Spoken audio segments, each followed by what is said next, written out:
Hey everyone, welcome to week 4 of our series called Realign, as we look at the relationships in our life and how they are changing. This week, we're going to look at the relationships that cause us stress and anxiety. That might be your parents, it might be your siblings, it could be your in-laws, maybe a coworker. For me personally, the relationship that causes me the most anxiety right now is my teenage kids. If you're a parent, I would imagine that your relationship with your children is probably one that is most important to you. And so I just want you to call to mind whatever relationship that is for you that is stressful right now or has anxiety in it, and just be thinking about that person as we go throughout our small group time today. A few weeks ago, I was on vacation in Wyoming. I went to, my family and I went to Jackson Hole, Wyoming, and then we drove up to Yellowstone Park for the second half of the week. And this is a very different kind of vacation to take with 2 teenage boys. So my husband and I, we love to go to the beach, and then every couple years we love to take some sort of adventurous vacation, an experiential vacation where our kids get to see more of the world. And so this year it was Yellowstone National Park. But in the past couple years we've gone to the beach, and the beach is a different kind of vacation. Everybody has their own space at the beach. You have your own bedroom. You do what you want out on the beach. You go back up for lunch whenever you want. You don't have to be so together all the time as you do on a road trip. So we found ourselves in Wyoming in the car all day together, traveling around to different sites, hiking trails together, in hotel rooms together, sleeping a few feet from one another. We were together, our family of 4, for 24 hours a day for 7 days straight. And it was difficult, and it was different. And one of the things I realized about my children is that when you spend that much time with them, you are getting to see their daily mood changes, the way they talk to each other, the way they talk to us because we're just together so much, the way they treat strangers, the way they treat a waitress or a waiter in a restaurant, their nighttime ritual, their morning ritual, their attitude. Like, it is just your relationship with your teens.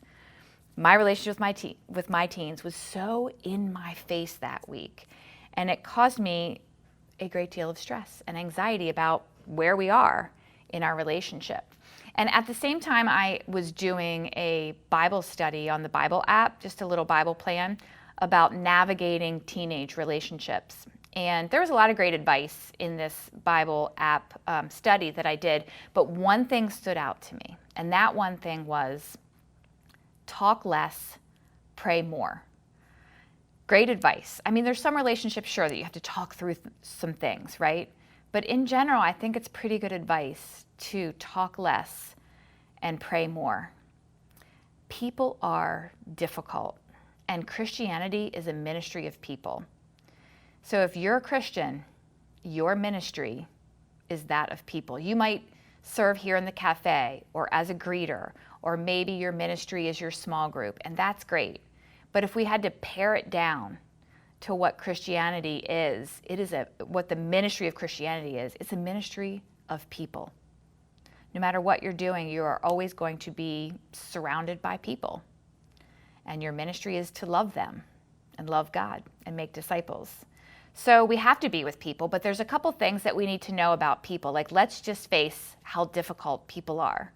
Let's take a look at what Timothy says about difficult people. People will be lovers of themselves, lovers of money, boastful, proud, abusive, disobedient to their parents, ungrateful, unholy, without love, unforgiving, slanderous, without self-control, brutal, not lovers of the good, treacherous, rash, conceited, lovers of pleasure rather than lovers of God. Whew.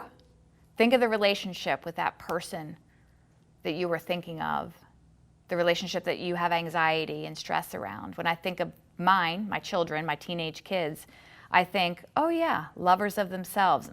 That's true. Disobedient to their parents. Yep. Ungrateful. For sure. Right? People are going to be all of these things. People are difficult. But then at the end, Timothy says, You, however, know all about my teaching, my way of life, my purpose, faith, patience, love, endurance, persecutions, sufferings. Timothy is saying, but you can be different. Hey, look, we're going to be all those things sometimes too. Sometimes I'm unholy. Many times I'm ungrateful and selfish. But we know better, so we can get back to knowing the teachings of Jesus. Relationships will be difficult, always. When you solve one, there'll be another one that will be difficult. They will always produce some anxiety and some stress in our lives. Let's talk a little less and pray more.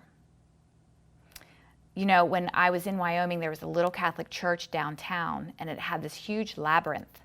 And I don't know if you've ever done a prayer labyrinth, but it's like a maze. It's in a big circle, and it's kind of like a maze, and you just follow the path through the labyrinth. And as you do, you pray. And so every day throughout this vacation, I would go down to the labyrinth, and I would just walk it and surrender my relationship with my children to God. Walking the labyrinth took about 15 minutes, and I just repeatedly, over and over again, would surrender my relationship with my boys. I would surrender my life, their life, to God. I can't control them anymore. I can't control their behavior. I can't control how they talk, what they wear. I can't control their decisions anymore. And so I just surrendered it over and over again. One day I did my one son, the next day I did the other one, the next day I surrendered my husband.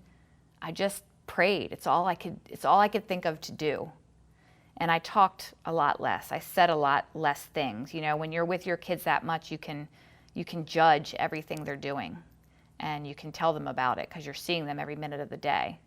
But I chose to do that a little bit less and to pray more.